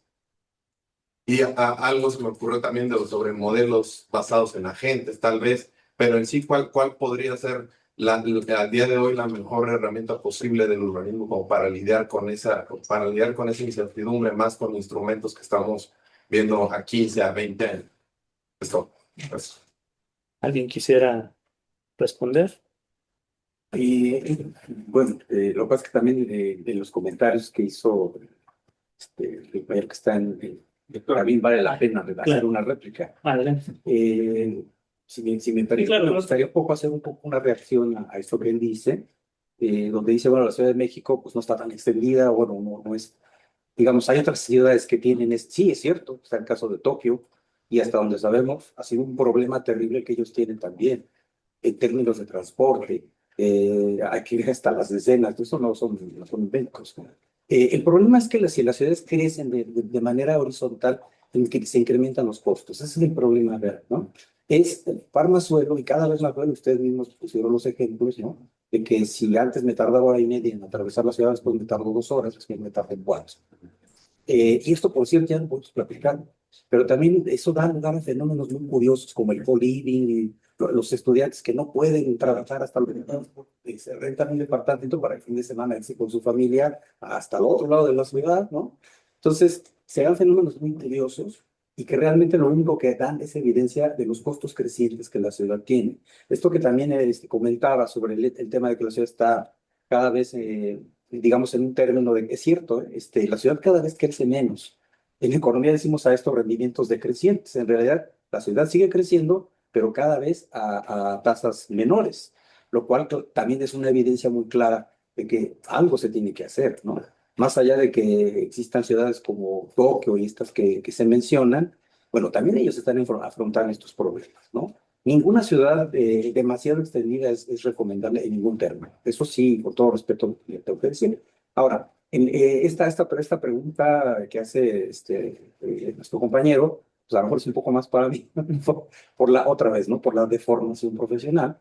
Pienso que es muy importante, sí tenemos muchas herramientas que podemos utilizar. Él habló de econometría, por ejemplo, podemos utilizar modelos de simulación, por ejemplo, autómatas celulares, ¿no? Estimación con modelos probabilísticos. Este tema me gusta, ¿no? Bueno, podría hablar aquí horas y horas, ¿no? El asunto de lo que es la incertidumbre. A los que tenemos un poco esa formación o nos interesa, nos gusta manejar la incertidumbre. Me gusta más que la palabra incertidumbre, yo lo pasaría a la palabra probabilística. ¿Qué tan probable es que suceda tal cosa o tal cosa? Utilizar alguna herramienta científica para estimar esa probabilidad. Y eso me da por lo menos una cierta orientación que quita todo este sesgo que pudiera bien ser político o pudiera ser de ignorancia, ¿no?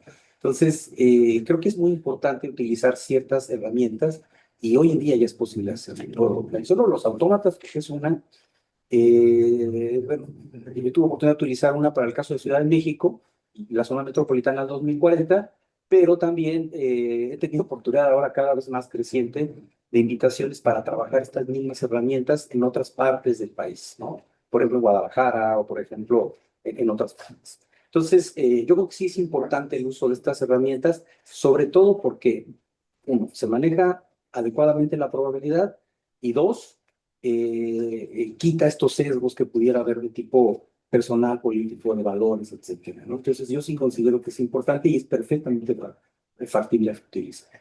Sí.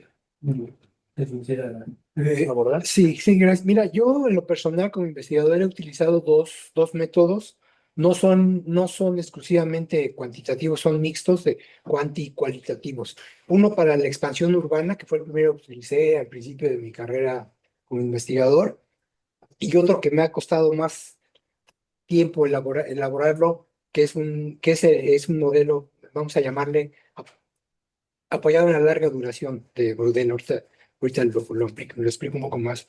En el de expansión urbana, en realidad no es una creación mía, me apoyé en el modelo de círculos concéntricos de la Escuela de Chicago, que que básicamente trabaja con densidades. ¿Quién mencionó densidades? El doctor sí, Alonso. No, pero también la persona que se Doctor Antonio Alonso. Sí. Antonio Alonso.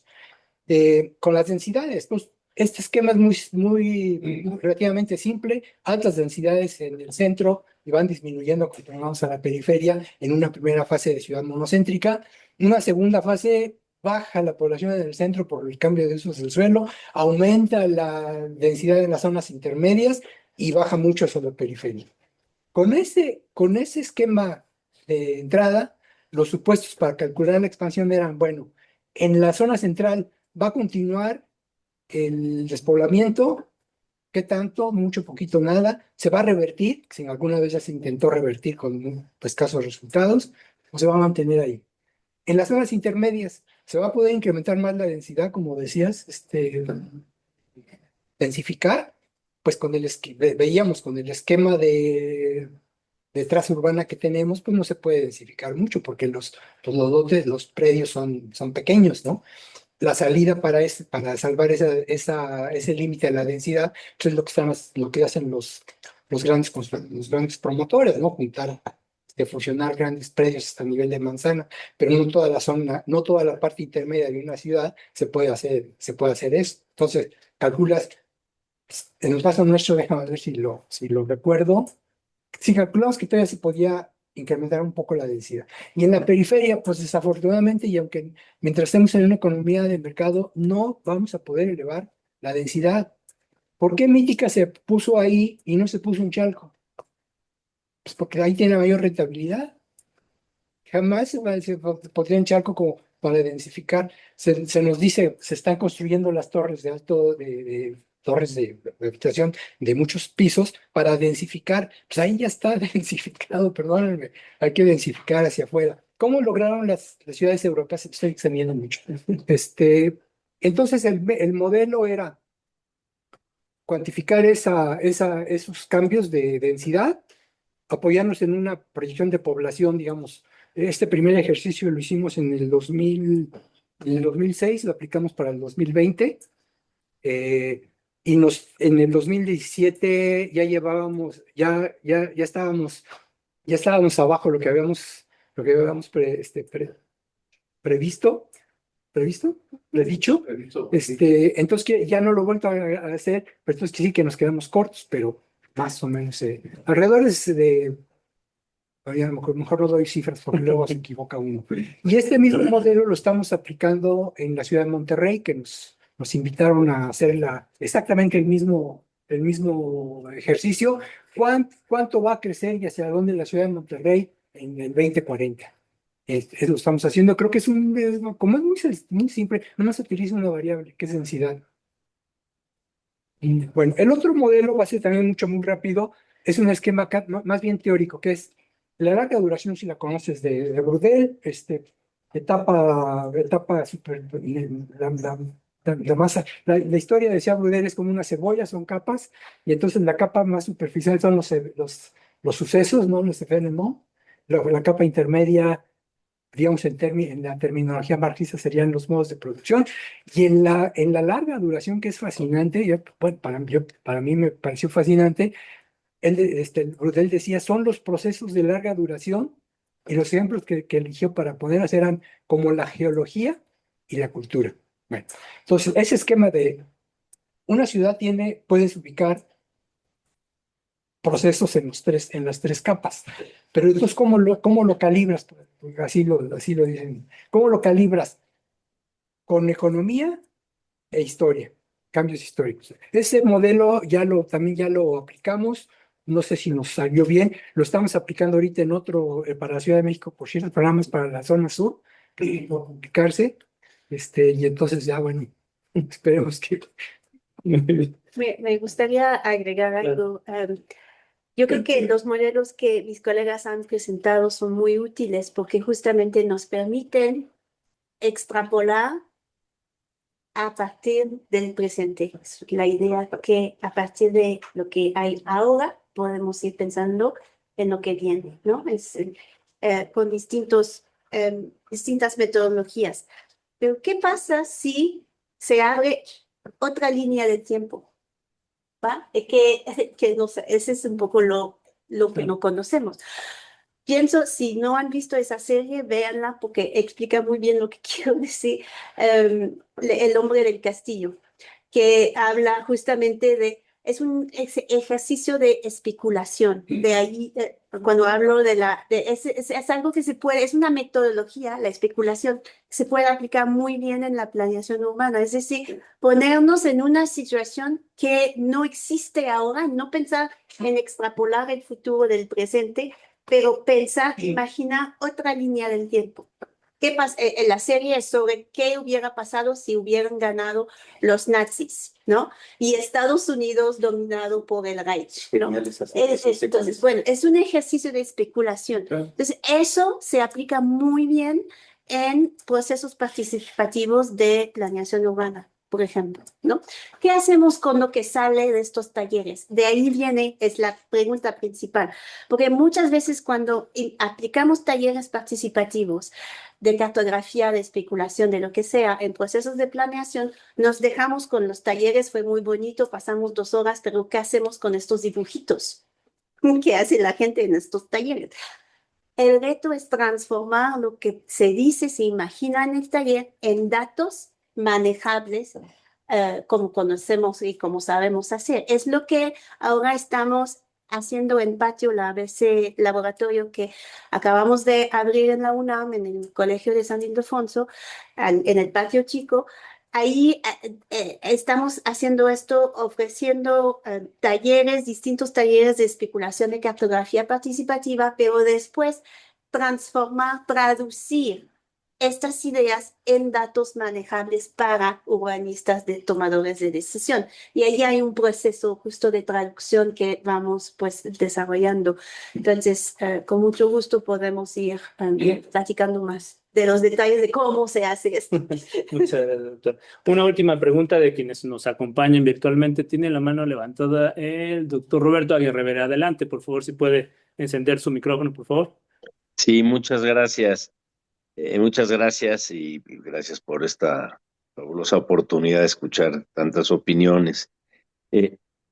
Yo quisiera que opinaran los panelistas cómo verían como una decisión de hoy para imaginar el futuro 2050, una que no pretendería ir a llegar a absorber más población, como lo plantea, pienso yo, el doctor Alonso, sino simplemente hacer la vida en la ciudad más fácil, ¿no? Simplemente, o sea, que el modelo, la imagen objetivo sea cómo hacer la vida más fácil, no con más gente, no con más agua, pero sí con más tiempo de la gente para vivir su vida personal. ¿Y qué papel podría jugar una política clara de intervención? Porque se ha hablado de la intervención sobre los espacios privados, o sea, la ocupación del suelo, ¿no? Pero la parte privada, la parte que no es espacio público, ¿qué se puede hacer desde el espacio público?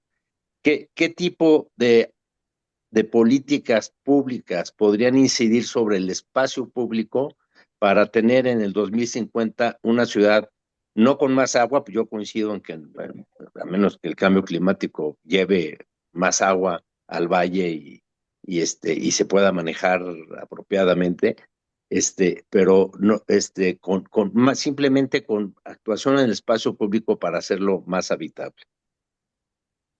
Gracias. ¿Alguien quisiera reaccionar? Bueno, yo creo que una importante sería cambiar la forma de movernos, de, sí, de transportarnos dentro de la ciudad. Hace rato yo mencionaba los 10 millones de vehículos privados que pues simplemente resolver eso implica más vialidades y más vialidades. Entonces estamos haciendo una ciudad para el automóvil, no una ciudad para las personas. Una política pública que tuviese que tomara la decisión realmente a ver, ¿cómo está pensando en la ciudad de Hamburgo que ya se comprometió públicamente que para el 35 no va a circular carros en la ciudad? ¿Cómo le van a hacer? Oiga, pero es que tengo la libertad de comprarme mi coche, no solamente uno, hasta dos. ¿Cómo le van a hacer? Pues nosotros logramos intervenir en esa parte y logramos disminuir, bueno, ya no de 10 a 5, por lo menos de 10 a 8 y que no crezca de 10 a 20.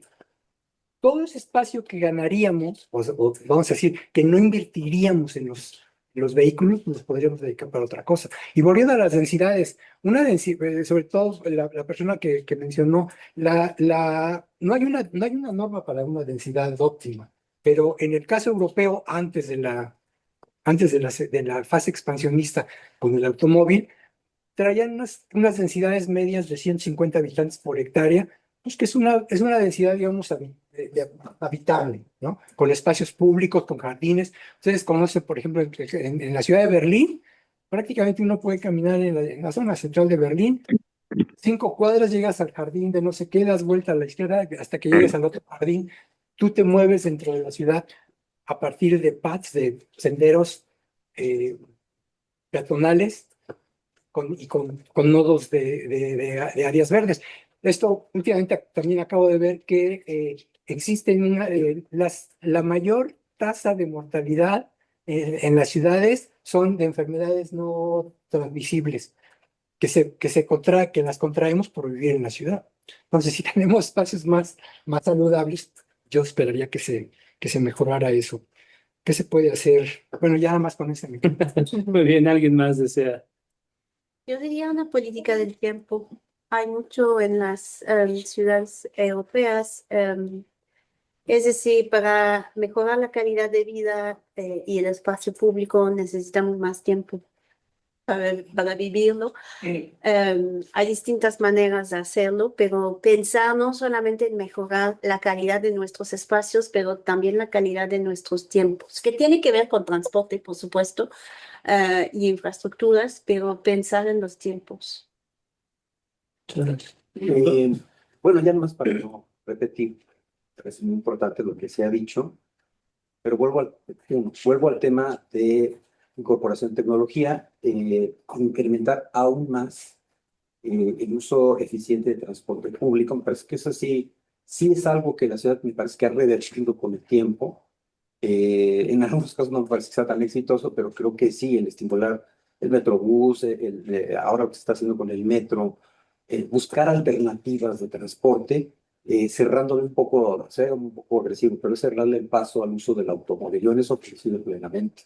Y sí, efectivamente, creo que la ciudad ha virado hacia ese modelo de ser una ciudad de cemento a intentar ser más sustentable, ¿no? Con transporte más eficiente. Creo que se tiene que seguir por esa línea definitivamente y nuevamente incorporando tecnología, que es en una de las partes lo que puede ayudarse mucho.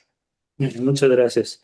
Pues muchas gracias a todos. Las preguntas que haya en el chat de la sesión se las haremos llegar a nuestros colegas para que si nos pueden dar alguna respuesta, con mucho gusto se las hacemos llegar. Ahora cedo el uso de la voz al ingeniero Javier Jiménez Espriu para que haga el cierre de esta sesión.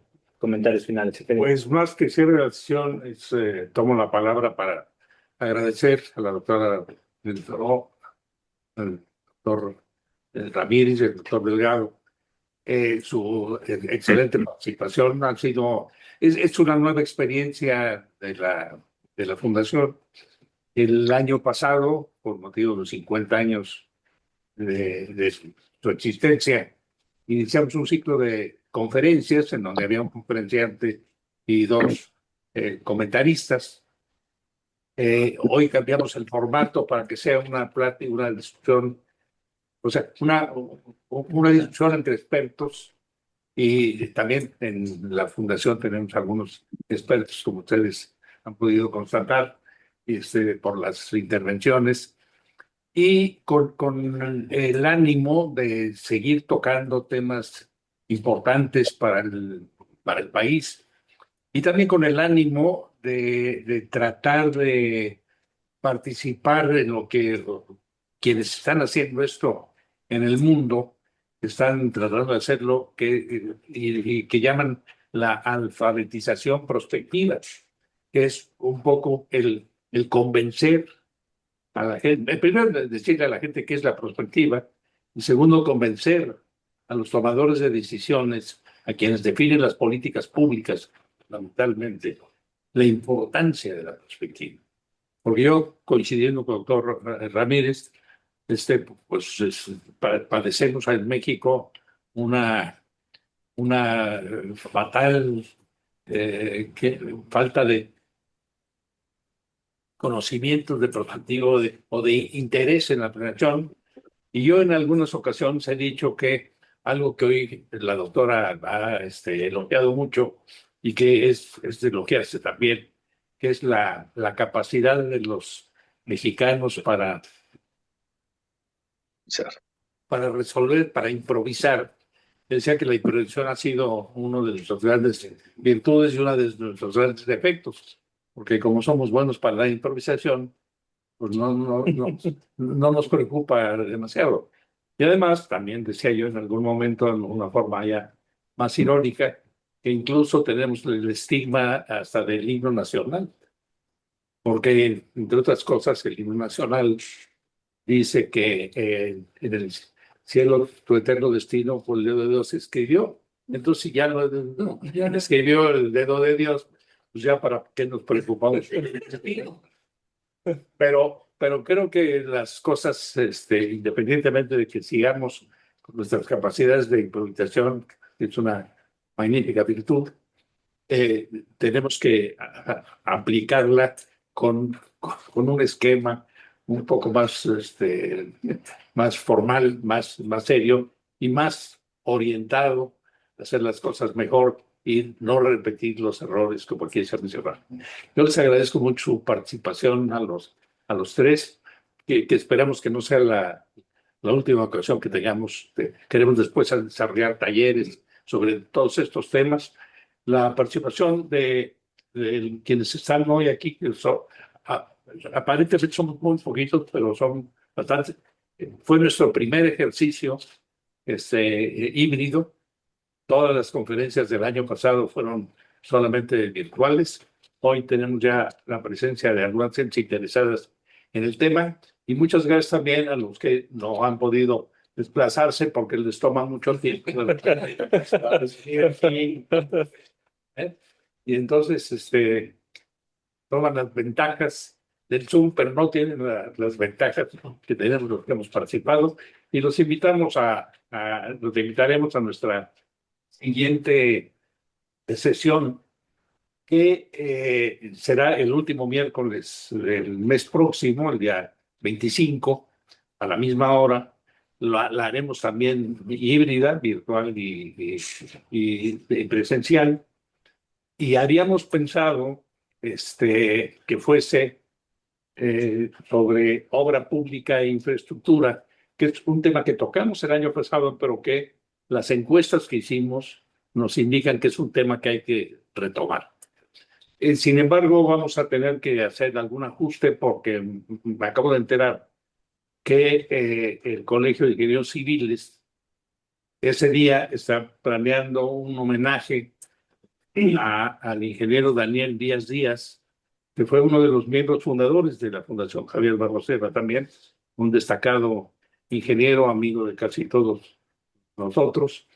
Y como se trata de infraestructura y aquellos de ingenieros civiles, pues no quisiéramos dividir las audiencias, Entonces buscaremos, cambiaremos el tema y les avisaremos oportunamente cuál va a ser el tema que vamos a desarrollar el próximo mes en el mismo formato que estamos haciendo ahora con 3 expertos que nos ayuden a imaginar a México en el año 2050. Muchas gracias y muy buenas noches a todos. Gracias.